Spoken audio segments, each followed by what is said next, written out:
pregnant lady conceive ആവുന്ന സമയത്ത് what ever exercise she was doing അത് കണ്ടിന്യൂ ചെയ്യാമെന്നാണ്.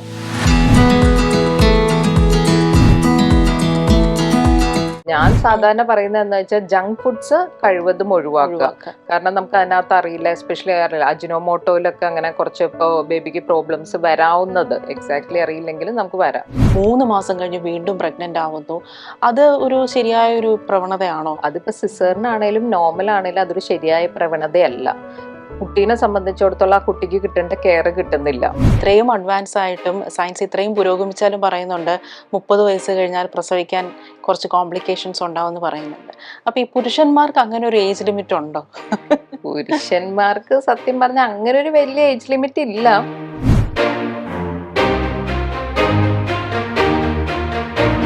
എന്താണ് ഡോക്ടർ ഈ PCOD, ഫൈബ്രോയിഡ്, സിസ്റ്റ്, ഇത് തമ്മിലുള്ളൊരു വ്യത്യാസം എന്താണ്?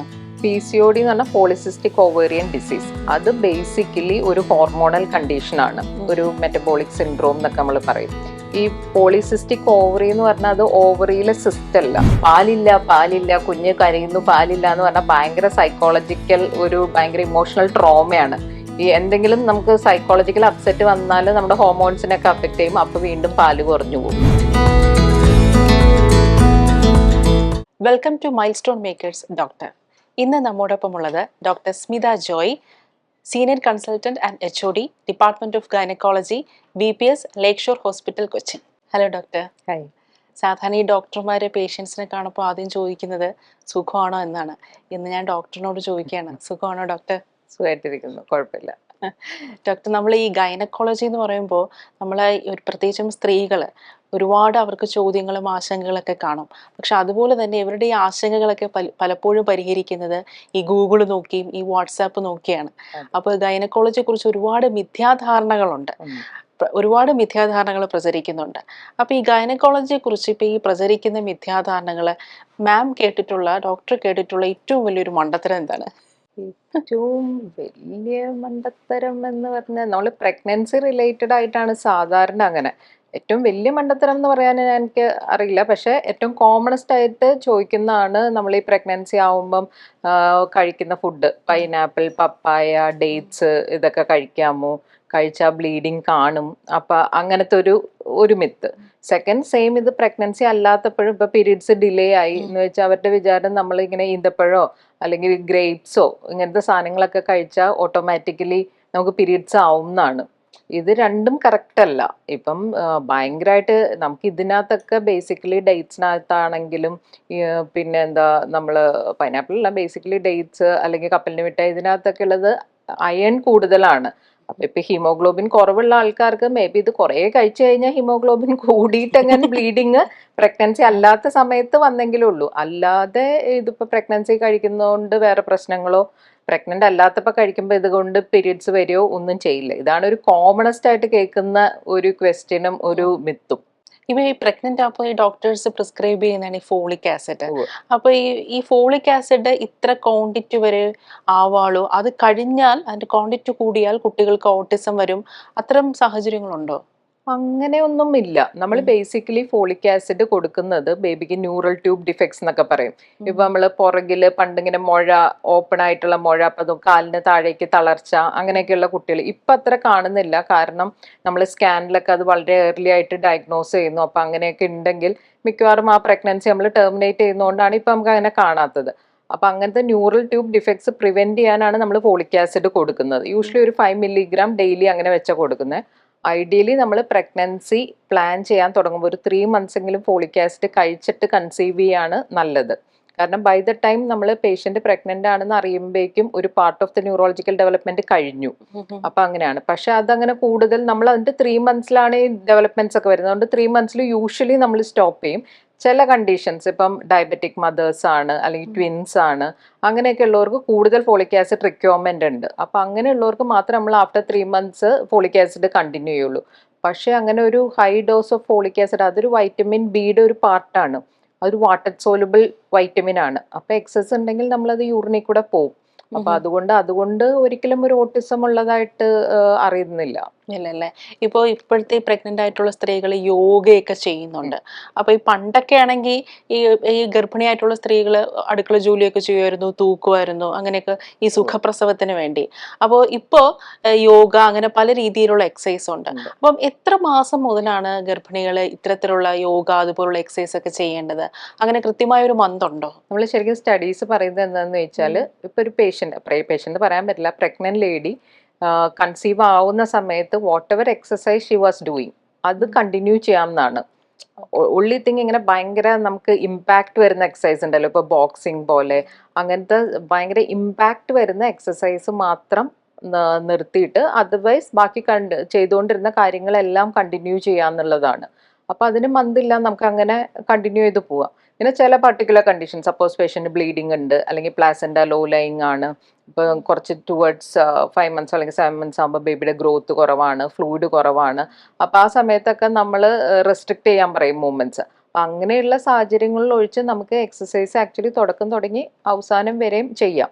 പിന്നെ അവസാനമൊക്കെ ആകുമ്പോൾ നമുക്ക് squatting exercises, breathing exercise, stretching exercise ഒക്കെ ചെയ്യുന്ന കുറച്ചും കൂടെ നമ്മുടെ ആ പെൽവിക് മസിൽസ് ഒക്കെ റിലാക്സ്ഡ് ആവാനും നോർമൽ ഡെലിവറിക്ക് ഹെൽപ്പ് ചെയ്യാനും ഒക്കെ സഹായിക്കും. അതിൽ എത്ര മന്ത് വരെ ചെയ്യാം, അങ്ങനെയുണ്ടോ?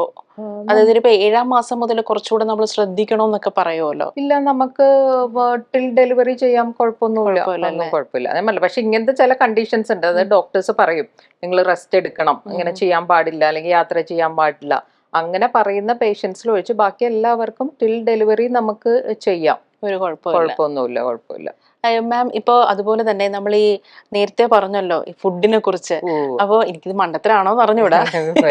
ഇപ്പൊ ചിലവരൊക്കെ ഡൗട്ട് ഉണ്ട്, ഈ ഗർഭിണി ആയി കഴിഞ്ഞാൽ ഈ ഭക്ഷണം കഴിച്ചുകൂടെ, അത് കഴിച്ചാൽ പ്രശ്നം ഉണ്ടാവോ, അങ്ങനെ ഏതെങ്കിലും ഒരു പ്രത്യേക ഭക്ഷണം കഴിച്ചുകൂടാത്തൊരു അവസ്ഥയുണ്ടോ?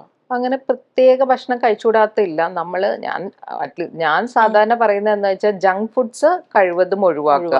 കാരണം നമുക്ക് അതിനകത്ത് അറിയില്ല, എസ്പെഷ്യലി അറിയില്ല, അജിനോമോട്ടോയിലൊക്കെ അങ്ങനെ കുറച്ച് ഇപ്പോൾ ബേബിക്ക് പ്രോബ്ലംസ് വരാവുന്നത് എക്സാക്ട്ലി അറിയില്ലെങ്കിലും നമുക്ക് വരാം. അപ്പൊ കഴിവതും ജങ്ക് ഫുഡ്സ്, പുറത്തുനിന്നുള്ള ഫുഡ്സ്, അതൊക്കെ കഴിവതും ഒന്ന് ഒഴിവാക്കാൻ ശ്രമിക്കുക എന്നേ പറയാറുള്ളൂ. അല്ലാതെ നമുക്ക് സ്പെസിഫിക്കലി അങ്ങനെ ഒഴിവാക്കേണ്ടതായില്ല. പിന്നെ റോ ഫിഷസ്, ഈ സുഷി പോലത്തെ അങ്ങനത്തെ സാധനങ്ങളൊക്കെ ഉണ്ടല്ലോ, അപ്പൊ റോ ആവുമ്പം അതിനകത്ത് ചിലപ്പം ഈ ബാക്ടീരിയാസോ വൈറസിനേലും കൂടുതൽ നമ്മളെന്താ പാരസൈറ്റ്സ് അങ്ങനെയൊക്കെ ഉണ്ടാവാം. അപ്പൊ അതൊക്കെ ഉള്ളതുകൊണ്ടാണ് നമ്മൾ റോ ഫിഷസ് ഒഴിവാക്കാനായിട്ട്, അല്ലെങ്കിൽ റോ ഫുഡ്സ് ഒഴിവാക്കാൻ പറയും. പിന്നെ ബാക്കി അല്ലാതെ വേറെ ഫുഡ്സിന് റെസ്ട്രിക്ഷൻസ് ഒന്നുമില്ല. പിന്നെ ഇതേ പറഞ്ഞ പോലെ ഓരോ കാറ്റഗറി ഉണ്ട്. ഇപ്പൊ ഡയബറ്റിക് മദേഴ്സ് ആണെങ്കിൽ നമ്മൾ അല്ലാത്ത ഡയബറ്റിക് പേഷ്യൻസിനെ പോലെ അവർക്ക് ഡയറ്റിന് റെസ്ട്രിക്ഷൻസ് വരും. അല്ലാതെ ഒരു നോർമൽ പ്രഗ്നന്റ് ലേഡിക്ക് വേറെ അങ്ങനെ സ്പെസിഫിക് ഫുഡ്സിനൊന്നും അങ്ങനെ റെസ്ട്രിക്ഷൻസ് ഇല്ല. ഇപ്പോൾ അടുത്തിടെ കോഴിക്കോട് ഒരു വീട്ടിൽ തന്നെ പ്രസവം എടുത്തൊരു സംഭവം ഉണ്ടായിട്ടുണ്ട്. അപ്പോൾ അത് കേൾക്കുമ്പോൾ നമ്മൾ ഇങ്ങനെ ചിന്തിച്ചു പോവും, പ്രസവമൊക്കെ ഇത്ര നിസ്സാരമാണോ എന്ന് നമുക്ക് തോന്നിപ്പോവും. കാരണം ആ കുട്ടിക്ക് ബർത്ത് സർട്ടിഫിക്കറ്റ് തന്നെ റിജക്റ്റ് ചെയ്തിട്ട് ഒരു ഇഷ്യൂ ഉണ്ടായിരുന്നു. അപ്പം സാധാരണ അവരതിനുള്ളൊരു മറുപടി പറഞ്ഞതെന്ന് വെച്ചാൽ, ഈ ഹോസ്പിറ്റലിൽ പോയ ഡോക്ടർമാർ പല മരുന്നും തരും, പിന്നെ അവർ ചിലപ്പോൾ അത് സിസേറിയൻ ആക്കി കളയും. ഈ സിസേറിയൻ എന്ന് പറയുന്ന ഒരു മേജർ സർജറിയാണ്. അത് ഈ വിദേശ രാജ്യങ്ങളിലൊക്കെ പരമാവധി സിസേറിയൻ ഇല്ല. പക്ഷെ ഇവിടെ എന്ന് വെച്ചാൽ സിസേറിയൻ ആണ് കൂടുതലും. അതിപ്പോൾ വളരെ ഒരു കാഷ്വൽ ആയിട്ടുള്ളൊരു സംഭവമായി കഴിഞ്ഞത്, നമുക്കൊരു പേടിക്കുന്ന ഒരു ഇഷ്യൂ ഇല്ല സിസേറിയൻ. അപ്പോൾ ഈ വീടുകളിൽ ഇതുപോലെ ഇങ്ങനെ പ്രസവം എടുക്കുന്നത് അത് വളരെയധികം നമുക്ക് ഞെട്ടലുണ്ടാക്കുന്ന ഒരു സംഭവം തന്നെയാണ്. എന്തുകൊണ്ടാണ് ആൾക്കാർ ഈ ഒരു രീതിയിലൊക്കെ ചിന്തിക്കാനുള്ള കാരണം? ആൾക്കാർക്ക് പ്രസവത്തിന്റെ കോംപ്ലിക്കേഷൻസ് വരാവുന്നത് അറിയാത്തോണ്ടാണ്. ഇപ്പൊ ഞാനൊരു എക്സാമ്പിൾ പറയാം. ഇപ്പൊ കഴിഞ്ഞ ദിവസം സംഭവിച്ച മൺഡേ എന്റെ പേഷ്യന്റ് ഒരു 3rd പ്രഗ്നൻസി ആയിരുന്നു. ആദ്യത്തെ 2ഉം നോർമല്, ഇതും നോർമല്. ആദ്യം ടൈമൊന്നും എടുത്തില്ല, ഡെലിവറി ചെയ്ത് ഒരു 2 hours. ആ ഡെലിവറി കഴിഞ്ഞപ്പോൾ ഒരു ഇത്തിരി ബ്ലീഡിങ് കൂടുതൽ, നമ്മൾ അതിനുള്ളതൊക്കെ കൊടുത്തു, ഓക്കെ ആയി. ഒരു 2 hours കഴിഞ്ഞപ്പോൾ പേഷ്യന്റ് ബ്ലീഡ് ചെയ്യാൻ തുടങ്ങി. നമ്മൾ ഒബ്സർവ് ചെയ്തുകൊണ്ടിരിക്കുകയാണ്. അതിനുള്ള നമ്മൾ ലേബർ റൂമിൽ തന്നെ ഒരു 2-3 hours ഒക്കെ കിടത്തും. ബ്ലീഡിംഗ് ഉള്ള പേഷ്യന്റ് ആണെങ്കിൽ നമ്മൾ അത് എക്സ്റ്റെൻഡ് ചെയ്ത് നമ്മൾ വീണ്ടും മെഡിസിൻ കൊടുക്കുന്നു, യൂട്രസ് കൺട്രാക്ട് ചെയ്യും കുറച്ചു നേരം, വീണ്ടും അടുത്തിങ്ങനെ ഗഷ് എന്ന് പറഞ്ഞാൽ ഗഷ് ചെയ്താണ് വരുന്നത്. നമ്മളെല്ലാ മെഡിസിൻസും കൊടുത്തു, പറ്റിയില്ല. നമ്മൾ പേഷ്യന്റിനെ തിയേറ്ററിൽ എടുത്തിട്ട് നമുക്ക് ചെയ്യാവുന്ന കുറച്ച് സ്റ്റെപ്പുകളൊക്കെ ഉണ്ട്. നമ്മൾ അതിന്റെ ആർട്ടറീസ് ടൈ ചെയ്യുന്നു, യൂട്രസ് ചുരുങ്ങാനായിട്ടുള്ള കുറച്ച് ഇതിടുന്നു, അങ്ങനെയൊക്കെ ഉണ്ട്. പക്ഷെ അതിട്ട് നമ്മൾ ഇതാക്കിയിട്ട് യൂട്രസ് ഭയങ്കരമായിട്ട് റിലാക്സ്ഡ്. എന്നിട്ട് എനിക്ക് ആ പേഷ്യന്റ് യൂട്രസ് റിമൂവ് ചെയ്യേണ്ടി വന്നു, ആ പേഷ്യന്റിനെ സേവ് ചെയ്യാനായിട്ട്. അത്ര ചെയ്തിട്ട് പോലും ആ പേഷ്യന്റ് നമ്മൾ DIC എന്ന് പറഞ്ഞ ഒരു സ്റ്റേറ്റിലേക്ക് പോകും. അതായത് ബ്ലീഡ് ചെയ്തിട്ട് നമ്മുടെ ബോഡിയിലെ ക്ലോട്ടിംഗ് ഫാക്ടേഴ്സ് ഒക്കെ പോയിട്ട് ബ്ലഡ് ക്ലോട്ട് ചെയ്യാത്ത ഒരു അവസ്ഥ തന്നെയാണ് DIC എന്ന് പറയുന്നത്. ആ ഒരു ഇതിന്റെ ഏർലി സ്റ്റേജിലെത്തി. കാരണം നമ്മൾ അത് കഴിഞ്ഞപ്പം എപ്പിസിയോട്ടമി, താഴെ ഇടുന്ന സ്റ്റിച്ചൊക്കെ നമ്മൾ ഓൾറെഡി സ്യൂച്ചർ ചെയ്തിരുന്നു. അവിടെ നിന്നൊക്കെ ബ്ലീഡ് ചെയ്യാൻ തുടങ്ങി. നമ്മൾ ആ പേഷ്യന്റിന് സർജറി നടന്നുകൊണ്ടിരിക്കുമ്പോൾ 4 കുപ്പി ബ്ലഡ്, പിന്നെ അതിന്റെ ബ്ലഡ് പ്രോഡക്ട്സ് എന്ന് പറയും, നമ്മൾ ക്രയോ പ്രസിപ്പിറ്റേറ്റ്, FFP, ഇത് എല്ലാം നമ്മൾ കൊടുത്തു. ടോട്ടലി ആ പേഷ്യന്റിന് 6 ബോട്ടിൽ ബ്ലഡും 10 ക്രയോ പ്രസിപ്പിറ്റേറ്റും 3 FFPയും കൊടുത്തു. എന്നിട്ടാണ് പേഷ്യന്റ് രക്ഷപ്പെട്ടു പോകുന്നത്. അത് ആ ഒരു ഹോൾ ഡേ ഞാനും ICUല് കൂടെ ഇരിക്കുക, ഞാൻ അനസ്തറ്റിസ്റ്റ് എല്ലാവരും കൂടെ ഇരുന്ന്. ഇന്നിപ്പോ പേഷ്യന്റ് ഞാൻ ഇറങ്ങുന്നതിന് തൊട്ട് മുമ്പ് പേഷ്യന്റ് ഡിസ്ചാർജ് ആയി പോയി. ഈ ഒരു സംഭവം ഇതൊരു വീട്ടിലാണെങ്കിൽ, അതായത് നമ്മളിങ്ങനെ വിത്തിൻ മിനിറ്റ്സ് ആണ് പേഷ്യന്റ് ഷിഫ്റ്റ് ചെയ്യുന്നത്, അനസ്തേഷ്യക്കാർ റെഡിയാണ്, എല്ലാ കാര്യങ്ങളും നമുക്കിവിടെ ബ്ലഡ് പ്രോഡക്ട്സ് എടുക്കാനുള്ള എല്ലാ ഫെസിലിറ്റീസ് ഉണ്ട്. അത്രയും ഫാസ്റ്റ് ആയിട്ട് ആക്ട് ചെയ്തുകൊണ്ടും നമ്മുടെ ക്രിട്ടിക്കൽ കെയറും അനസ്തേഷ്യ ടീമും എല്ലാം അത്ര നല്ല ആയതുകൊണ്ടും ആണ് നമുക്ക് ആ പേഷ്യന്റിനെ സേവ് ചെയ്യാൻ പറ്റിയത്. അല്ലെങ്കിൽ ആ പേഷ്യന്റ് ഡെഫിനറ്റ് ആയിട്ടും പോയേനെ. മനസ്സിലായി. അപ്പൊ അത്രയും റിസ്ക്കിയാണ്. ഏത് പേഷ്യന്റ് ആണ് ഇങ്ങനെ ടേൺ ചെയ്യാ കോംപ്ലിക്കേഷൻസിൽ പോവാന്ന് പറയാൻ പറ്റില്ല. ഇതിപ്പോ പറയുമ്പോ ഒന്നുമില്ല, ഒരു തേർഡാണ്, ഫസ്റ്റ് 2 നോർമലാ, അവരുടെ കഴിഞ്ഞ പ്രസവം എൻ്റെ അടുത്തായിരുന്നു, ഒരു കുഴപ്പമില്ലാതെ നെക്സ്റ്റ് ഡേ ഡെലിവറി ആയി പോയതാണ്. അപ്പൊ അങ്ങനെ നമുക്ക് ഇതാണ് ഒബ്സ്റ്ററ്റിക്സ് അല്ലെങ്കിൽ പ്രഗ്നൻസിയുടെ ഒരു പ്രോബ്ലം. ഏത് പേഷ്യന്റിന് എപ്പോൾ കോംപ്ലിക്കേഷൻ വരുന്ന നമുക്ക് പറയാൻ പറ്റില്ല. നമ്മൾ കോംപ്ലിക്കേഷൻസ് ആന്റിസിപ്പേറ്റ് ചെയ്യുന്ന കുറച്ച് റിസ്ക് ഫാക്ടേഴ്സ് ഒക്കെ ഉള്ളവരുണ്ടാവും. ആന്റിസിപ്പേറ്റ് ചെയ്യണവർക്ക് ചിലപ്പോൾ ഒന്നും ഉണ്ടാവില്ല, പക്ഷെ ഒന്നും ഇല്ലാത്തത്. അപ്പൊ ഈ ഒരു സംഭവം വീട്ടിലായിരുന്നെങ്കിലോ പേഷ്യന്റ് ഡെഫിനറ്റ്ലി ഹോസ്പിറ്റലിൽ എത്തുമ്പോഴേക്കും ആള് പോയേനെ. അതുകൊണ്ടാണ് അത് ജനങ്ങൾക്ക് അറിവില്ലായ്മ കൊണ്ടാണ്, അല്ലെങ്കിൽ അവരിനെ കുറിച്ചുള്ള അവയർനെസ് ഇല്ലാത്തതുകൊണ്ടാണ്. അതായത് ഒരു പ്രഗ്നൻസി ശരിയാണ് ഫിസിയോളജിക്കൽ ഫിനോമിനയാണ്, ഡെലിവറി ഒരു ഫിസിയോളജിക്കലാണ്, പക്ഷെ ആ ഫിസിയോളജിക്കലിൽ ഇതിൽ എപ്പോൾ വേണമെങ്കിലും മാറ്റങ്ങൾ സംഭവിക്കാം. ഇപ്പൊ പണ്ട് മെറ്റേണൽ മോർട്ടാലിറ്റി നമ്മൾ കേട്ടിട്ടില്ലേ, നമ്മുടെ അമ്മമാരൊക്കെ, പണ്ടത്തെ ആൾക്കാര് പ്രസവത്തിൽ മരിച്ചു, അമ്മ മരിച്ചു, കുട്ടി മരിച്ചു, കുറെ പേരിങ്ങനെ മരിക്കും. കുറെ കുട്ടികൾ, ഒരു 10 പേരൊക്കെ അന്ന് 10 ഡെലിവറി ചെയ്യുമ്പോൾ അതിനകത്ത് ഒരു 5-6 കുട്ടികൾ അല്ലെങ്കിൽ 2-3 പേര് മരിക്കും. ഇപ്പൊ നമുക്ക് അങ്ങനെയല്ല. നമ്മുടെ മെറ്റേണൽ മോർട്ടാലിറ്റിയും ഇൻഫന്റ് മോർട്ടാലിറ്റി, അത് കുഞ്ഞുങ്ങൾ മരിക്കുന്ന റേറ്റ്സ് ഒക്കെ comparable to developed countries, may be better than that, കേരളത്തിലെ ഞാൻ പറയുന്നത്. അപ്പൊ അതൊക്കെ നമ്മുടെ ഈ എല്ലാ ഡോക്ടേഴ്സിന്റെയും ഗൈനക്കോളജിസ്റ്റിന്റെയും എഫേർട്സ് ഒക്കെ കൊണ്ടാണ് അതങ്ങനെ എത്തിയേക്കുന്നത്. ഇപ്പൊ ഓഫ് ലൈറ്റ് ഇവര് ഇങ്ങനെ വീട്ടിൽ ഡെലിവറി ഒക്കെ ആകുമ്പോൾ ഇനി നമ്മുടെ ഇതൊക്കെ ചേഞ്ച് ചെയ്യും. മനസ്സിലായോ? ഇതൊക്കെ maternal mortality rate, infant mortality rate ഒക്കെ കൂടും. ഇപ്പൊ പല സ്ഥലങ്ങളിലായിട്ട് നമ്മൾ കേൾക്കുന്നുണ്ടല്ലോ, കുഞ്ഞു മരിച്ചു, മറ്റേ ട്രിവാൻഡ്രത്ത് എനിക്ക് തോന്നുന്നു കുഞ്ഞു മരിച്ചു എന്ന് തോന്നുന്നു, പിന്നെ അമ്മയും കുഞ്ഞും മരിക്കുന്നു. ചിലര് ആദ്യത്തെ സിസേറിയൻ ആയിട്ട് പോലും അവര് വീട്ടിൽ നോർമൽ ഡെലിവറിക്ക് ട്രൈ ചെയ്യുന്നു. അതെ, ഈ നോർമൽ ഡെലിവറി കാര്യം പറയുമ്പോൾ തന്നെ പലരും ഈ വാട്ടർ ബർത്ത്, നാച്ചുറൽ ബർത്ത് അതൊക്കെ പലരും ചൂസ് ചെയ്യുന്നുണ്ടല്ലോ. അത് പലപ്പോഴും കാരണം ഈ സിസേറിയൻ കഴിഞ്ഞ് നമ്മളിങ്ങനെ 1-2 ആഴ്ച ഇങ്ങനെ സ്റ്റില്ലായിട്ട് ഇങ്ങനെ കിടക്കേണ്ടി വരും. സ്റ്റില്ലായിട്ട് കിടക്കുന്ന ഒരു പ്രശ്നമേ ഇല്ല. ഇപ്പൊ ഒരു സർജറി കഴിഞ്ഞാലും, ഞാൻ ഗൈനക്കും ഒബ്സ്റ്ററ്റിക്സ് ആണ് പറയുന്നത്, ഒരു ഇത് കഴിഞ്ഞാലും നമ്മൾ 2 ആഴ്ച അനങ്ങാതെ നെക്സ്റ്റ് ഡേ തന്നെ പേഷ്യന്റ് നടത്തും. നെക്സ്റ്റ് ഡേ നടത്തും, യൂറിന്റെ ട്യൂബ് എടുക്കും, എല്ലാം ചെയ്യും. ഒരു ദിവസം നമ്മൾ വേണമെങ്കിൽ ഇത്തിരി സോഫ്റ്റ് ആയിട്ട്, അതിന്റെ പിറ്റേ ദിവസം സപ്പോസ് ഇന്ന് സിസേറിയൻ കഴിഞ്ഞാൽ നെക്സ്റ്റ് ഡേ വേണമെങ്കിൽ നമ്മൾ ഇത്തിരി സോഫ്റ്റ് ആയിട്ടുള്ള പോകണം. അതിന്റെ പിറ്റേ ദിവസം തുടങ്ങി നോർമൽ ഡയറ്റ് ആണ്, പേഷ്യന്റിനെ പിറ്റേ ദിവസം തന്നെ നടത്തി. അങ്ങനെ ഒരു സ്റ്റില്ലെന്ന് പറഞ്ഞ അങ്ങനെ ഒരു സംഭവം ഇല്ല. പിന്നെ നമുക്കൊരു ഇൻഡിക്കേറ്റഡ് കേസിന് നമുക്ക് ചെയ്യാതിരിക്കാൻ പറ്റില്ലല്ലോ. ഞാൻ എന്തായാലും ഡെലിവറി ആക്കുന്നുള്ളതല്ലല്ലോ നമ്മുടെ ഇത്. നമ്മുടെ അൾട്ടിമേറ്റ് എയിം എന്ന് പറഞ്ഞാൽ നമുക്കൊരു മദറും ബേബിയും സേഫ് ആയിട്ടും ഹെൽത്തി ആയിട്ടും കിട്ടണം. അപ്പൊ അതുകൊണ്ട് നമ്മള് ഇൻഡിക്കേറ്റഡ് കേസിന് നമുക്ക് സിസേറിയൻ ചെയ്തേ പറ്റൂ. പിന്നെ ഇപ്പം എന്താന്ന് വെച്ചാല് ഇതുപോലെ ഈ വാട്ടർ ബർത്ത്, നാച്ചുറൽ ബർത്ത് അതൊക്കെ സേഫ് ആണ്. വാട്ടർ ബർത്ത് ഒക്കെ സേഫ് ആണ്, അതിനൊന്നും കുഴപ്പമൊന്നുമില്ല. നാച്ചുറൽ ബർത്ത് എന്ന് പറഞ്ഞാൽ വേറെ മെഡിസിൻസ് ഒന്നും എടുക്കാതെ നമ്മൾ തന്നെ പെയിൻ വന്ന് പ്രോഗ്രസ് ചെയ്ത് അങ്ങനെ. അതിലും ചില കണ്ടീഷൻസിൽ നമുക്ക് അങ്ങനെ ഡേറ്റ് വരെ അല്ലെങ്കിൽ ഡേറ്റ് കഴിഞ്ഞ് വെയിറ്റ് ചെയ്യാൻ പറ്റാത്ത കണ്ടീഷൻസ് ഉണ്ട്. ചിലത് വേറെ ഒരു കോംപ്ലിക്കേഷനും ഇല്ലാത്തവർക്ക് വെയിറ്റ് ചെയ്യാം. അത് തന്നെ നമ്മുടെ ഗൈഡ് ലൈൻസ് പറയുന്നത് ഇപ്പൊ നമ്മൾ 2 വീക്സ് ഒക്കെ വെയിറ്റ് ചെയ്യാം. പക്ഷെ ഡേറ്റ് കഴിഞ്ഞൊരു 1 വീക്ക് കഴിഞ്ഞാൽ നമ്മൾ ക്ലോസ് ആയിട്ട് മോണിറ്റർ ചെയ്യണം. എവരിഡേ നമ്മൾ ആ കുഞ്ഞിന്റെ ഹാർട്ട് ബീറ്റിന്റെ ഗ്രാഫ് എടുക്കുന്നു, അങ്ങനത്തെ മോണിറ്ററിങ് ഒക്കെ ചെയ്തിട്ട് വേണം.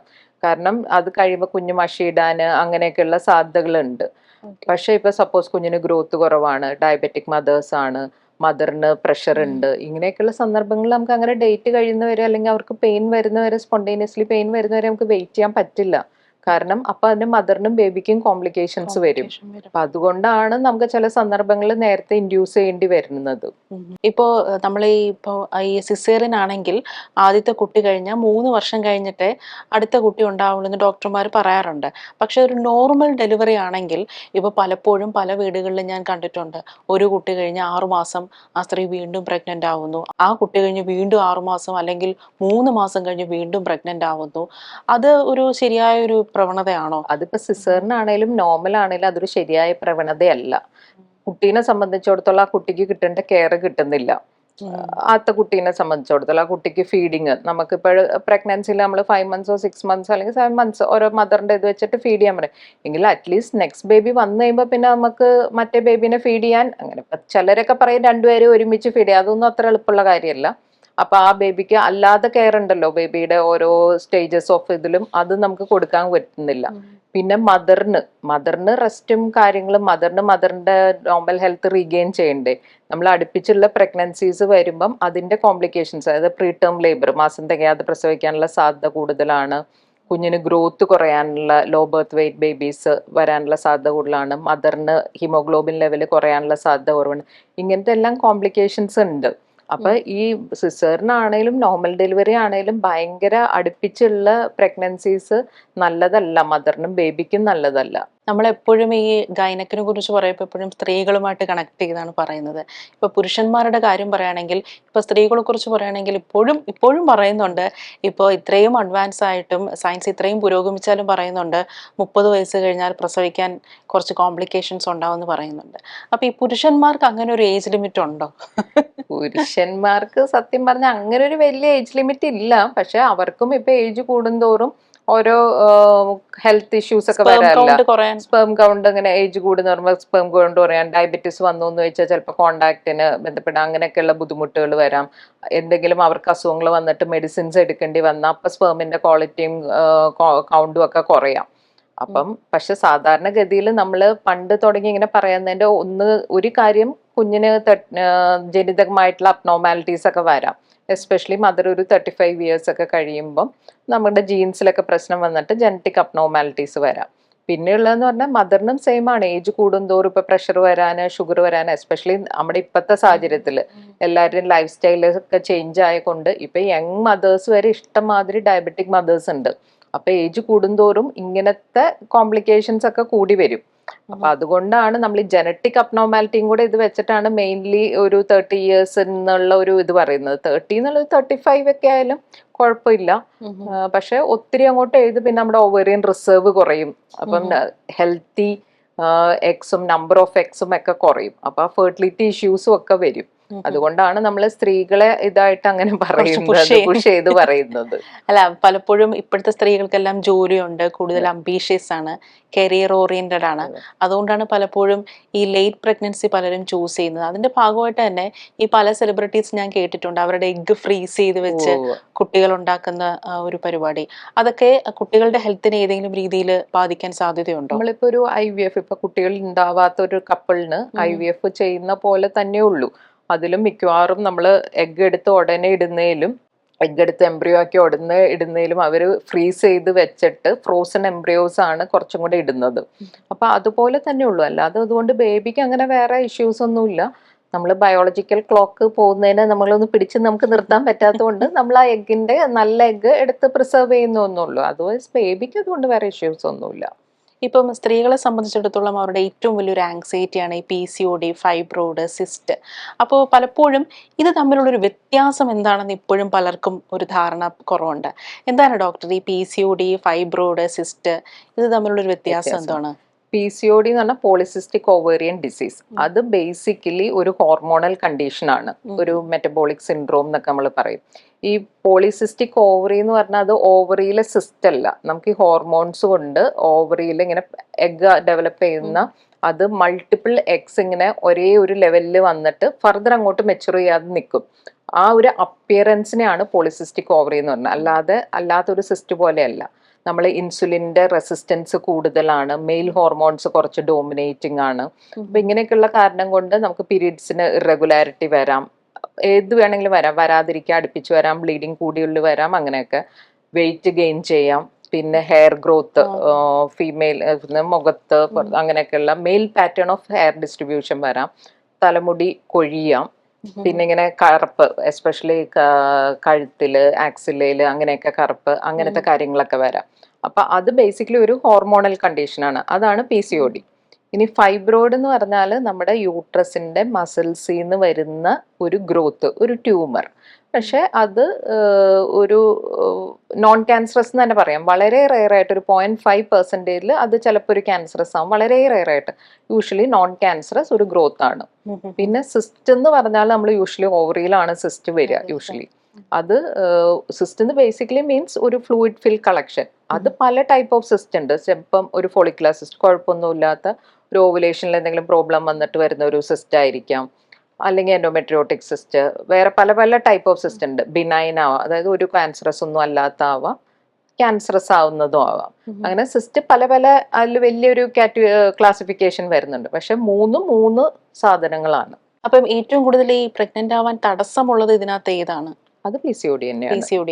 പിന്നെ സിസ്റ്റിൽ തന്നെ എൻഡോമെട്രിയോട്ടിക് സിസ്റ്റ് എന്ന് പറഞ്ഞ ഒരു ഇതുണ്ട്. അതായത് നമ്മൾ മെൻസസ് ആവുമ്പം ബ്ലഡ് ആയിട്ട് പോകുന്ന യൂട്രസിന്റെ ഉള്ളിലത്തെ ലൈനിങ് ആണ്.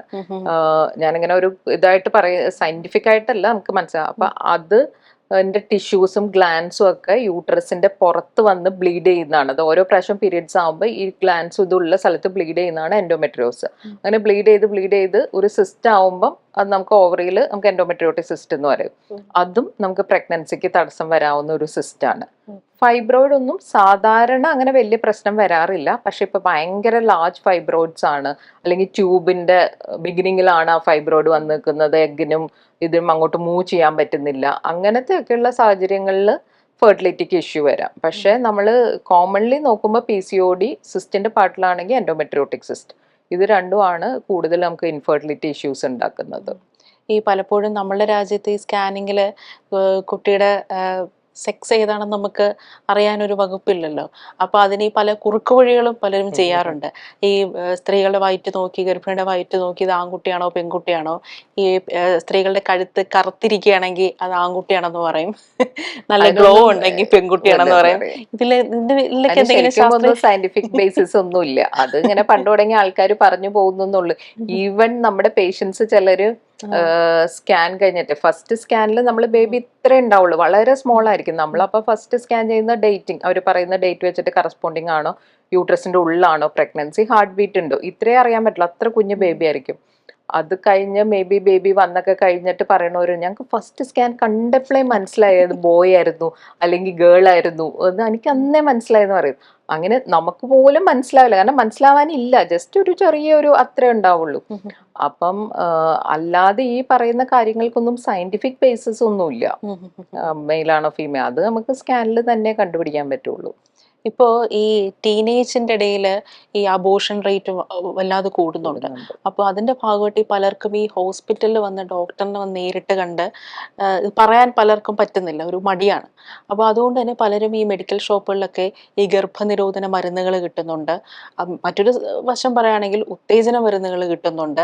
അപ്പം അത്തരത്തിൽ ഈ ഡോക്ടറിന്റെ പ്രിസ്ക്രിപ്ഷൻ ഇല്ലാതെ ഇത്തരം മരുന്നുകൾ അവർ തന്നെ പോയി മെഡിക്കൽ ഷോപ്പിൽ നിന്ന് വാങ്ങിച്ച് കഴിക്കുന്നത് അത് എത്രത്തോളം അപകടകരമാണ്? ഗർഭനിരോധന ഇതാണോ ഉദ്ദേശിച്ചത് അതോ അബോർഷൻ ചെയ്യാനുള്ളതാണ്? അബോർഷൻ ചെയ്യാനുള്ള ഗർഭനിരോധനം എന്ന് പറഞ്ഞാൽ നമ്മൾ കോൺട്രാസെപ്റ്റീവ് പിൽസ് ആണ്, പ്രഗ്നൻസി ആവാതിരിക്കാനുള്ളതാണ്. അത് വലിയ അബോർഷൻ ചെയ്യാനുള്ള മരുന്നുകളും നമുക്ക് കിട്ടും.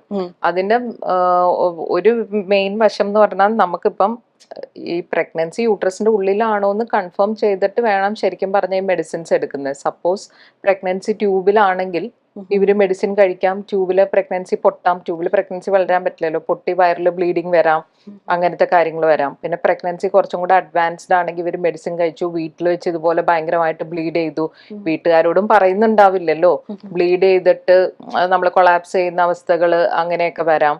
അപ്പൊ അതുകൊണ്ട് നമ്മൾ അങ്ങനെ പോവാതിരിക്കാൻ എപ്പോഴും സേഫ്. ഇപ്പം അതുകൊണ്ടാണല്ലോ ഗവൺമെന്റ് MTP റൂൾസ് ഒക്കെ ഭയങ്കരമായിട്ട് ലിബറലൈസ് ചെയ്തല്ലോ.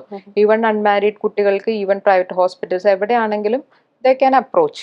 പിന്നെ മൈനർ ആണെങ്കിൽ നമുക്ക് അതിൻ്റെതായ കുറച്ച് കാര്യങ്ങളൊക്കെ ഉണ്ടാവും, ഗാർഡിയൻ വേണം, അങ്ങനത്തെയൊക്കെ കുറെ കാര്യങ്ങളുണ്ട്. എങ്കിലും എല്ലാ ഹോസ്പിറ്റൽസിലും തന്നെ ആ ഒരു ജസ്റ്റേഷനിൽ എത്ര പ്രഗ്നൻസി ആയെന്നൊക്കെ വെച്ചിട്ട് ചെയ്യാനുള്ള അവസരങ്ങളുണ്ട്.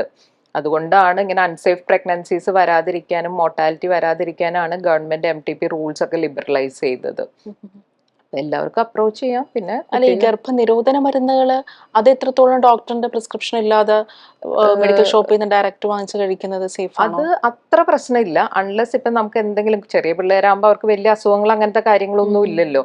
പക്ഷെ പ്രായം കൂടുന്തോറും ആണ് ഇങ്ങനത്തെ കോൺട്രാസെപ്റ്റീവ് പിൽസ് ഒക്കെ യൂസ് ചെയ്യുമ്പോൾ പ്രോബ്ലംസ് വരാം. സപ്പോസ് നമുക്കൊരു പ്രഷർ ഉണ്ട്, ഷുഗർ ഉണ്ട്, അല്ലെങ്കിൽ കാർഡിയാക് ഇഷ്യൂസ് ഉണ്ട്, അല്ല അങ്ങനെയൊക്കെ ഉള്ളവർക്ക് ഇതിനകത്ത് ചില മെഡിസിൻസ് ഒക്കെ കഴിക്കുമ്പോൾ ഈ പ്രോബ്ലംസ് കൂടാം. അല്ലെങ്കിൽ കാലിൽ ബ്ലഡ് ക്ലോട്ട് ചെയ്യാം, DVT, പൾമണറി എംബോളിസം എന്നൊക്കെ പറയും, ഇങ്ങനത്തെ പ്രശ്നങ്ങളൊക്കെ വരാം. അല്ലെങ്കിൽ ഇപ്പോൾ ഒരു ഫാമിലി ഹിസ്റ്ററി ഓഫ് ക്യാൻസേഴ്സ് ഉണ്ട്, അങ്ങനെയൊക്കെ. അപ്പൊ അതൊക്കെ കൂടാനുള്ള അങ്ങനെയുണ്ട്. അപ്പൊ ഐഡിയലി ഒരു ഡോക്ടറെ കണ്ടിട്ട് നമ്മൾ റിസ്ക് ഫാക്ടേഴ്സ് ഒക്കെ റൂൾ ഔട്ട് ചെയ്ത് അവരുടെ ഒരു അനുവാദത്തോടു കൂടി അല്ലെങ്കിൽ അവർ പ്രിസ്ക്രൈബ് ചെയ്യുന്ന കഴിക്കുന്നതാണ് ഐഡിയലി നല്ലത്. പക്ഷെ ഒരു അബോഷന് വാങ്ങിക്കുന്ന പില്ലിനെ കമ്പയർ ചെയ്ത് നോക്കുമ്പോൾ കോൺട്രാസെപ്റ്റീവ് പിൽ, ഗർഭനിരോധന ഗുളികൾ കമ്പാരിറ്റീവ്ലി സേഫ് ആണ്. ഇപ്പൊ ഒരു വന്ധ്യതയുള്ള പുരുഷൻ, അയാൾക്ക് ഇതുപോലെ പുറത്ത് പറയാനുള്ള ചില ഇൻഹിബിഷൻസ് ഉണ്ടാവും. അയാൾ ഇതുപോലെ മെഡിക്കൽ ഷോപ്പിൽ പോയി ഇതുപോലെ ഉത്തേജന മരുന്നുകൾ എന്ന് പറഞ്ഞ് പലതും അവൈലബിൾ ആണ്. അതൊക്കെ എത്രത്തോളം അതിനും കുറച്ച് സൈഡ് ഇഫക്ട്സ് ഒക്കെ ഉണ്ട്. ഇപ്പം ഒരു ഹൈപ്പർ ടെൻഷനുള്ള പേഷ്യന്റ് അവര് കഴിക്കുന്ന മെഡിസിൻസ് ആയിട്ട് ഇന്ററാക്ഷൻസ് വരാം. അപ്പം അങ്ങനത്തെ ചെറിയ ചെറിയ പ്രശ്നങ്ങളുണ്ട്. കാർഡിയാക് ഇഷ്യൂസ് വരാം. എപ്പോഴും എന്ത് മെഡിസിനും നമ്മളൊരു ഡോക്ടറിന്റെ പ്രിസ്ക്രിപ്ഷനോട് അല്ലെങ്കിൽ ഡോക്ടറിനെ കൺസൾട്ട് ചെയ്തിട്ടാണ് കഴിക്കുന്നത് നല്ലത്. അതാണല്ലോ ഗവൺമെന്റ് ഇപ്പം ഭയങ്കര സ്ട്രിക്റ്റ് ആക്കിയല്ലോ റൂൾസ്. പണ്ടത്തെ പോലെയല്ല ഇപ്പൊ നമുക്ക് ആന്റിബയോട്ടിക്സും മെജോറിറ്റി മെഡിസിൻസും OTC ആയിട്ട് കിട്ടില്ല. എല്ലാം നമുക്ക് വിത്ത് പ്രിസ്ക്രിപ്ഷൻ ഇപ്പൊ കിട്ടുള്ളൂ. അതൊരു നല്ല മൂവാണ് ഗവൺമെന്റ് സൈഡിൽ നിന്ന്. അല്ലെങ്കിൽ ഇങ്ങനെ ആന്റിബയോട്ടിക് നമ്മളൊന്ന് ചുമയ്ക്കുന്നു, ആന്റിബയോട്ടിക് വാങ്ങിക്കുന്നു, മനസ്സിലാവുക. Multiple drugs resistant bacterias, virus, ഇങ്ങനത്തെ കാര്യങ്ങളൊക്കെ വരുന്നു. അപ്പം എപ്പോഴും ഒരു ഡോക്ടറെ കണ്ട് അവരുടെ കൺസൾട്ട് ചെയ്തിട്ട് മെഡിസിൻസ് എടുക്കുകയാണ് നല്ലത്. ഡോക്ടർ, ഇനി നമ്മുടെ അടുത്തൊരു സെഗ്മെന്റ് ആണ് പബ്ലിക്കിൽ നിന്നുള്ള കുറെ ചോദ്യങ്ങളാണ്. ഡോക്ടർ, ആദ്യത്തെ ചോദ്യമാണ്, ഗർഭിണികൾ NT സ്കാൻ ചെയ്യണമെന്ന് നിർബന്ധമാണോ? എന്താണ് ഈ NT സ്കാൻ? NT സ്കാൻ എന്ന് പറഞ്ഞാൽ ന്യൂക്കൽ ട്രാൻസ്ലൂസൻസി എന്നാണ് NTയുടെ ഫുൾ ഫോം. അത് നമ്മൾ ബിറ്റ്വീൻ ഒരു 11 to 14 വീക്സ് ആണ് ചെയ്യുന്നത്. അത് നമ്മൾ ചെയ്യുന്നതിന്റെ മെയിൻ ഇൻഡിക്കേഷൻ എന്ന് പറഞ്ഞാൽ കുഞ്ഞിന് genetic abnormalities like mongolism, down syndrome, അതുപോലത്തെ ട്രൈസോമി 13, 18 അങ്ങനത്തെ ജനറ്റിക് അബ്നോർമാലിറ്റീസിന്റെ മാർക്കേഴ്സ് ആണ്. വൺ ഓഫ് ദ മാർക്കർ ആണ് ഈ ന്യൂക്കൽ ട്രാൻസ്ലൂസൻസി. ആ സ്കാനിൽ നമ്മൾ അത് മാത്രമല്ല വേറെയും കുറെ സാധനങ്ങൾ നോക്കും. ബേബിയുടെ നെയ്സൽ ബോണ്, ഡക്ടസ് വീനോസ്, അങ്ങനെ കുറെ കാര്യങ്ങൾ. അപ്പൊ നമുക്ക് ഇങ്ങനത്തെ എന്തെങ്കിലും ജനറ്റിക് അബ്നോർമാലിറ്റീസ് ഉണ്ടോ എന്ന് അറിയാനായിട്ടുള്ള ഒരു ഇമ്പോർട്ടൻറ്റ് സ്കാൻ ആണ് NT സ്കാൻ. ശരിക്കും പറഞ്ഞാൽ നമ്മൾ ഒരു പ്രഗ്നൻസിയിൽ ഏതൊക്കെ സ്കാൻ ചെയ്യണം എന്ന് വെച്ചാൽ NT സ്കാന്, പിന്നെ ഒരു 18-20 വീക്സ് ഒക്കെ ആകുമ്പോൾ അനോമലി സ്കാൻ, കുഞ്ഞിന് എന്തെങ്കിലും സ്ട്രക്ചറൽ അനോമലീസ് ഉണ്ടോ, ഇത് രണ്ടും മസ്റ്റ് ആയിട്ട് ചെയ്യണം. പിന്നെ ഗ്രോത്ത് സ്കാൻ ഒരു 8 months ഒക്കെ ആകുമ്പോൾ ഗ്രോത്ത് സ്കാൻ ചെയ്യുന്നത് നല്ലതാണ്. പക്ഷെ NT സ്കാനും അനോമലി സ്കാനും ശരിക്കും പറഞ്ഞാൽ എന്തായാലും ചെയ്തിരിക്കുകയാണ് നമുക്ക് സേഫ്, ബേബിയുടെ കാര്യങ്ങൾ അറിയാൻ. എന്നാലും ചില പ്രത്യേക സാഹചര്യങ്ങളിൽ MRI സ്കാൻ ചെയ്യാറില്ലേ? MRI സ്കാൻ പ്രഗ്നൻസിയിൽ അത്ര കോമൺ ആയിട്ടല്ല. സപ്പോസ് ബേബിക്ക് ഒരു നമ്മൾ സ്കാനിൽ ഒരു അനോമലി കണ്ടുപിടിച്ചു, പക്ഷെ നമുക്ക് ഇങ്ങനെ ഇപ്പൊ ഒരു ഡൗട്ടാണ്. ആ ഡൗട്ട് ഇപ്പൊ എസ്പെഷ്യലി ബ്രെയിനിലെ കാര്യങ്ങളൊക്കെ ബേബിയുടെ, ഇപ്പൊ നമുക്ക് അൾട്രാസൗണ്ട് വെച്ച് ഫുള്ളായിട്ട് നമുക്ക് അത് മനസ്സിലാക്കാൻ പറ്റുന്നില്ല. അല്ലെങ്കിൽ ബേബിയുടെ ഏതെങ്കിലും ഒരു സോഫ്റ്റ് ടിഷ്യൂ, എവിടെ ഒരു മസിലിൽ ഒരു മുഴ പോലെ, അങ്ങനത്തെ എന്തെങ്കിലും കാര്യങ്ങൾ വന്ന് നമ്മൾ ബെറ്റർ ആയിട്ട് അറിയാനായിട്ടാണ് ഒന്ന് നമ്മൾ ഫീറ്റൽ MRI ചെയ്യുന്നത്. പിന്നെ നമ്മൾ പ്ലാസന്റയുടെ മറുപിള്ളയുടെ പൊസിഷൻ, മറുപിള്ള താഴെ ആവുന്നതിലും കൂടുതൽ ഇപ്പൊ പ്രീവിയസ് സിസേറിനൊക്കെ ഉള്ളവർക്ക് അഡ്ഹറൻ പ്ലാസന്റ എന്ന് പറയും. പ്ലാസന്റ പ്രീവിയസ് കാറിൽ ഇങ്ങനെ ഒട്ടിയിരുന്നിട്ട് അതിന് ഡെലിവറി കഴിഞ്ഞ് പോരാൻ ബുദ്ധിമുട്ടുള്ള ഒരു കണ്ടീഷനാണ് മോർബിഡ് അഡ്ഹറൻ പ്ലാസന്റ. അപ്പൊ അത് ഭയങ്കര ഒരു പ്രശ്നം, ഡെലിവറി കഴിയുമ്പം ഒരു പ്രശ്നം വരുന്നതാണ്. അപ്പൊ അങ്ങനെയുള്ള കണ്ടീഷൻസിൽ നമുക്ക് ചിലപ്പോൾ സിസേറിയന്റെ ഒപ്പം തന്നെ യൂട്രസ് എടുക്കേണ്ടി വരും. കാരണം പ്ലാസന്റ നമ്മൾ മാറ്റാൻ നോക്കിയാൽ പേഷ്യന്റ് ബ്ലീഡ് ചെയ്ത് നമുക്ക് ബ്ലീഡിങ് കൺട്രോൾ ചെയ്യാൻ പറ്റാത്ത വരും. അപ്പൊ നമുക്ക് അത് തന്നെ ആണോ, അത് എത്രത്തോളം, അതിങ്ങനെ യൂട്രസിന്റെ ഇവിടെ ഒട്ടി പിന്നെ അവിടെ നിന്ന് അത് തുളഞ്ഞ് യൂട്രസിന്റെ പുറത്ത് വരാം. യൂട്രസിന്റെ ഫ്രണ്ടിൽ ബ്ലാഡർ ആണ്, യൂറിനറി ബ്ലാഡർ ആണ്, അതിലേക്ക് കയറാം. അപ്പൊ അതിന്റെ എക്സ്റ്റെന്റ് ഓഫ് പ്ലാസന്റ അറിയാനൊക്കെ നമ്മൾ MRI ചെയ്യും പ്രഗ്നൻസിയിൽ. അങ്ങനെ വളരെ ചുരുക്കം കണ്ടീഷനിൽ മാത്രമേ പ്രഗ്നൻസിയിൽ MRI ചെയ്യാറുള്ളൂ. ഈ ക്രമരഹിതമായ ആർത്തവം പേടിക്കേണ്ട ഒന്നാണോ? പേടിക്കേണ്ടതെന്ന് നമുക്ക് പറയാൻ പറ്റില്ല. പക്ഷെ സപ്പോസ് അത് ഡിപ്പെൻഡ്സ് അപ്പോൺ ദ ഏജ്. നമ്മൾ എപ്പോഴും ഇപ്പൊ കുറെ വൈകി വരുന്ന പീരീഡ്സ് ഒക്കെ ആണെങ്കിൽ നമുക്ക് അത്ര പേടിക്കണ്ട. ആ സമയം കണ്ടിന്യൂസ് ബ്ലീഡിങ്, നമ്മളിങ്ങനെ ഒരു മാസം 2 മാസം ഒക്കെ ആയിട്ട് കണ്ടിന്യൂസ് ആയിട്ട് ഭയങ്കര ബ്ലീഡിങ് അല്ലെങ്കിലും കുറേശ്ശെ ബ്ലീഡിങ്, അങ്ങനെയാണെങ്കിൽ നമ്മൾ കുറച്ചും കൂടെ കൺസേൺ ആവണം. അതുപോലെ പീരീഡ്സ് ഇല്ലാത്ത അതായത് 2 പീരീഡ്സിന്റെ ഇടയ്ക്ക് ഇന്റർമെൻസ്ട്രൽ ബ്ലീഡിംഗ് എന്ന് പറയും, അത് കുറച്ചും കൂടെ കൺസേൺഡ് ആവേണ്ടതാണ്. പിന്നെ ഏജ് കൂടുന്തോറും, നമുക്ക് ഏജ് കൂടുന്തോറും ആണല്ലോ നമുക്ക് ഇങ്ങനെ ക്യാൻസേഴ്സോ പ്രീ ക്യാൻസേഴ്സ് കണ്ടീഷൻസ് അങ്ങനെയൊക്കെ വരാം. അപ്പം അങ്ങനെയുള്ളവർക്ക് ഇങ്ങനെ ഇറഗുലർ ബ്ലീഡിംഗ് ഒക്കെ കുറച്ചും കൂടെ കൺസേൺഡ് ആവേണ്ട കാര്യങ്ങളാണ്. അപ്പൊ എല്ലാ ഇതും അങ്ങനെ ഭയങ്കര കൺസേൺ അല്ല, പക്ഷെ ഏജ് കൂടുമ്പോൾ ഇങ്ങനത്തെ ഉള്ള സ്പെസിഫിക് കണ്ടീഷൻ കുറച്ചും കൂടെ ഒരു നമ്മൾ സീരിയസ് ആയിട്ട് എടുക്കേണ്ടതാണ്. നമ്മൾ സാധാരണ എപ്പോഴും പറയും ഒരു 12 വയസ്സാകുമ്പോൾ പെൺകുട്ടികൾക്ക് പീരീഡ് ആയിരിക്കണം എന്ന് പറയും. എന്നാൽ ചിലവർക്ക് വളരെ നേരത്തെ പീരീഡ് ആവാറുണ്ട്, ലേറ്റ് ആയിട്ടും പീരീഡ് ആവാറുണ്ട്. അങ്ങനെ ഈ പീരീഡ് ആവുന്നതിന് എന്തെങ്കിലും ഒരു പർട്ടിക്കുലർ ഏജ് ഉണ്ടോ? ഇത്ര ഏജിനുള്ളിൽ പീരീഡ് ആയിരിക്കണം അങ്ങനെ ഉണ്ടോ? നമ്മൾ പറയുന്നത് 13 ഇയേഴ്സ് നമ്മുടെ സെക്കൻഡറി സെക്ഷൽ ക്യാരക്ടേഴ്സ് ഒക്കെ ഉണ്ട്, അതായത് breast development, axillary pubic hair development, അതൊക്കെ ഉള്ള ഒരു കുട്ടിക്കാണെങ്കിൽ നമുക്ക് 15 വയസ്സ് വരെ വെയിറ്റ് ചെയ്യാം. ഇതൊക്കെ ഉണ്ട്, പക്ഷെ പീരീഡ്സ് ആയിട്ടില്ല. അപ്പൊ നമുക്ക് 15 വയസ്സ് വരെ വെയിറ്റ് ചെയ്യാം. എന്നിട്ടും പീരീഡ്സ് ആയില്ല എന്നുണ്ടെങ്കിൽ നമ്മൾ ഇവാലുവേറ്റ് ചെയ്യണം, വേറെ എന്തെങ്കിലും ഇഷ്യൂസ് ഉണ്ട്. ആ സമയം ഒരു 13 വയസ്സൊക്കെ ആയിട്ടുണ്ട്, പക്ഷെ ഇങ്ങനത്തെ ഇതൊന്നും വന്നിട്ടില്ല, ബ്രസ്റ്റ് ഡെവലപ്മെന്റ് ഇല്ല, ഹെയർ ഡെവലപ്മെന്റ് ഒന്നും ഇല്ലെങ്കിൽ ബെറ്റർ ടു ഇവാലുവേറ്റ് എന്നുള്ളതാണ്. ചില അമ്മമാര് പാല് കൊടുക്കാൻ വിമുഖത കാണിക്കും. ഈ പാല് കൊടുക്കാതിരുന്നാൽ ബ്രസ്റ്റ് ക്യാൻസർ വരും. അങ്ങനെയല്ല, പാല് കൊടുത്താല് നമുക്കൊരു പ്രൊട്ടക്ഷൻ ആണ്, one of the protective factor for breast cancer ആണ് നമുക്ക് പാല് കൊടുക്കുന്നത്. Breast feeding, prolong breast feeding, multiple കുട്ടികൾ, കൂടുതൽ കുട്ടികളൊക്കെ ഉണ്ടെങ്കിൽ നമുക്കൊരു പ്രൊട്ടക്ഷൻ അഗൈൻസ്റ്റ് ബ്രസ്റ്റ് ക്യാൻസർ ആണ്. അല്ലാതെ കൊടുക്കാതെ ഇരുന്നുകൊണ്ട് നമുക്ക് ക്യാൻസർ വരുന്നതല്ല, ഇറ്റ്സ് അതർ വേ റൗണ്ട്. നമുക്ക് കൊടുത്താൽ നമുക്ക് കുറച്ചും കൂടെ പ്രൊട്ടക്ഷൻ ഉണ്ട്. ഈ പലപ്പോഴും ഈ ആരോഗ്യം സംബന്ധമായിട്ടുള്ള മാഗസീനിലൊക്കെ വായിക്കുമ്പോൾ ഈ പലരും പറയാറുണ്ട്, അതായത് അതിലൊക്കെ എത്രത്തോളം ശാസ്ത്രീയത ഉണ്ടെന്നറിയില്ല, ഈ സ്ത്രീകൾ ബ്രാ ധരിക്കാതിരിക്കുകയാണെങ്കിൽ അവർക്ക് പ്രായമാകുമ്പോൾ ക്യാൻസർ വരും. എന്തിനാ ഈ ക്യാൻസറുമായിട്ടാണ് കണക്ട് ചെയ്യിപ്പിക്കുന്നത്? അതിനെ കുറിച്ച് എനിക്ക് കൃത്യമായിട്ട് അറിയില്ല കേട്ടോ. അങ്ങനെ സയന്റിഫിക് ഇതൊന്നും ഉള്ളതായിട്ട് എന്റെ അറിവിലില്ല. ഇനിയിപ്പോ വല്ലോ സ്റ്റഡീസും അങ്ങനെ ഉണ്ടോന്ന് അറിയില്ല, എന്റെ അറിവിൽ അങ്ങനെ ഇല്ല. ഹലോ ഹലോ, ഡോക്ടർ ഇവിടെ ഉണ്ട്, ചോദിക്കാം കേട്ടോ. നമസ്കാരം. നമസ്കാരം ഡോക്ടർ, ഞാൻ എന്റെ ഒരു സംശയമേ, എന്റെ ഫ്രണ്ടിന്റെ ഡെലിവറി കഴിഞ്ഞിട്ട് ഇപ്പൊ 4 ദിവസമേ ആയുള്ളേ. ഓക്കെ. അപ്പം ആൾക്ക് മുലപ്പാല് തീരെ കുറവാണ്. മുലപ്പാൽ ഇല്ലാത്തതുകൊണ്ട് കുഞ്ഞു കാണുന്ന ഭയങ്കര കരച്ചിലും ബഹളവും ഒക്കെയാണേ. അതെന്തുകൊണ്ടാണ് ഡോക്ടർ ഈ ഡെലിവറി കഴിഞ്ഞ ഉടനെ തന്നെ നമുക്ക് ഈ മുലപ്പാൽ ഇല്ലാതെ ആവുന്നത്? നമുക്ക് സാധാരണഗതിയിൽ പാല് ആയി വന്ന ഒരു 3rd ഡേ ഒക്കെ ആവുമ്പോഴാണ് പാല് ഒരുവിധം നന്നായിട്ട് ആവുക. ഡെലിവറി കഴിഞ്ഞ ഉടനെ തന്നെ പാല് കുറേശ്ശെ വരുമെങ്കിൽ അങ്ങനെ ഒരു ആഡിക്വേറ്റ് എമൗണ്ടിൽ വരണം എന്നില്ല, ഒരു 3 days ഒക്കെ ആവും വരാനായിട്ട്. പിന്നെ ഇങ്ങനെ ചില കണ്ടീഷൻ, ഇപ്പൊ ഡയബറ്റിക് മദറിന് ഡയബറ്റീസ് ഒക്കെ ഉണ്ടെങ്കിൽ പാല് കുറയാൻ സാധ്യതയുണ്ട്. ഭയങ്കര വണ്ണമുള്ള പേഷ്യൻസ് ആണെങ്കിൽ ചിലർക്ക് പാല് കുറയാൻ സാധ്യതയുണ്ട്. പിന്നെ ചിലരുടെ ബോഡിയുടെ നേച്ചർ അങ്ങനെയാണ്, പാല് കുറവായിരിക്കും. അപ്പൊ നമുക്കിപ്പോ സപ്പോർട്ടീവ് ആയിട്ടുള്ള കുറച്ച് മെഡിസിൻസ്, പൊടികൾ അങ്ങനെയൊക്കെ കൊടുക്കാം. പിന്നെ ഭയങ്കര ഇമ്പോർട്ടന്റ് ആണ് നമ്മൾ നന്നായിട്ട് വെള്ളം കുടിക്കുന്നത്, അല്ലെങ്കിൽ ഫ്ലൂയിഡ്സ് എടുക്കുക. ഫ്ലൂയിഡ് നന്നായിട്ട് എടുക്കുമ്പോൾ പാല് കൂടി വരാൻ സാധ്യതയുണ്ട്.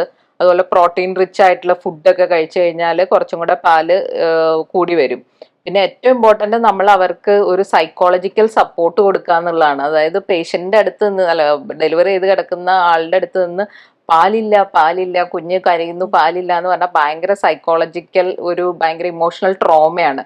ഈ എന്തെങ്കിലും നമുക്ക് സൈക്കോളജിക്കൽ അപ്സെറ്റ് വന്നാൽ നമ്മുടെ ഹോർമോൺസിനൊക്കെ അഫക്റ്റ് ചെയ്യും, അപ്പൊ വീണ്ടും പാല് കുറഞ്ഞു പോകും.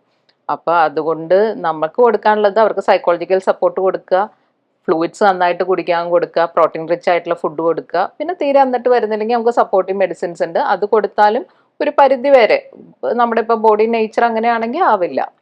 ഏതൊക്കെ തരം ഫുഡുകളായിരിക്കും ഡോക്ടർ ഇവർക്ക് കൊടുക്കേണ്ടത്? പ്രോട്ടീൻ റിച്ച് എന്ന് പറയുമ്പോൾ നമ്മളിപ്പോ എന്താ, കുറച്ച് നമ്മളതല്ലേ പണ്ട് പയറ്, മുതിര, അങ്ങനത്തെ സാധനങ്ങൾ. നോൺ വെജ് കഴിക്കുന്നവരാണെങ്കിൽ റെഡ് മീറ്റ്, മുട്ട, കപ്പലണ്ടി, നട്ട്സ്, ഇങ്ങനത്തെ സാധനങ്ങൾ എല്ലാം അതിനകത്തൊക്കെ പ്രോട്ടീൻ ആയിട്ടുള്ള സാധനങ്ങളുണ്ട്.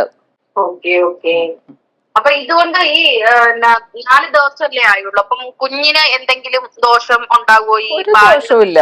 ഒരു കുഞ്ഞിന് അവരെന്തായാലും ഉള്ള പാല് കുടിപ്പിക്കുന്നുണ്ടല്ലോ, അത് ചിലപ്പോ പതുക്കെ അങ്ങനെ ശരിയായി വന്നോളും. ഇല്ലെങ്കിൽ നമുക്കിപ്പോ ഫോർമുല ഫീഡ്സ് ഉണ്ടല്ലോ, അത് കൊടുത്താലും മതിയല്ല. കുഞ്ഞിന് നല്ലതാണ് ബ്രസ്റ്റ് മിൽക്ക് ഉണ്ടെങ്കിൽ കൊടുക്കുന്നത്, ഇല്ലെങ്കിൽ നമ്മള് ഫോർമുല ഫീഡ്സ് കൊടുക്കണം, അങ്ങനെ വലിയ പ്രോബ്ലം ഒന്നുമില്ല. Okay okay. Okay, thank you doctor. Okay welcome. ഇത് സംബന്ധമായിട്ടുള്ള ഇൻഫോർമേഷൻസ് കിട്ടി. Thank you.